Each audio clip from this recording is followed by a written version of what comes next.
c'est du temps avec des personnalités surdimensionnées, exceptionnelles, et où on les écoute et les entend pour autre chose que 30 secondes de clip. C'est 50 minutes dans les faits, tourné sur une période de 2, 3, 4 ou 5 jours avec des créateurs. Richard Vous prend 5 jours pour faire 50 minutes. Ça veut dire que vous condensez, vous allez chercher l'essentiel. Oui, c'est ça, mais c'est du portrait documentaire aussi. C'est pas que de l'entrevue traditionnelle. On est toujours en location, pour parler en franglais, c'est-à-dire sur les lieux de vie, de création de nos invités.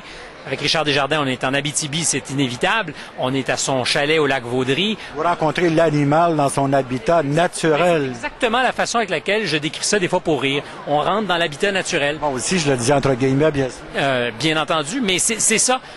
Il y a de l'information qui émane des lieux.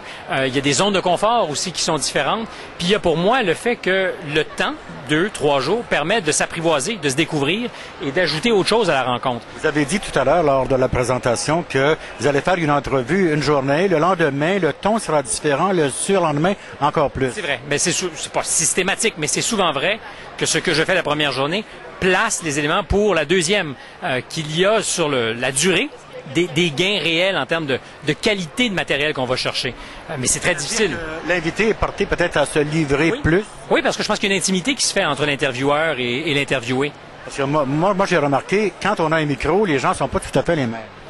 Vrai. Est-ce qu'ils finissent par oublier la caméra à la troisième journée? Moi, je pense que oui, puis souvent la première, parce que ce sont des gens qui sont quand même habitués à la mécanique.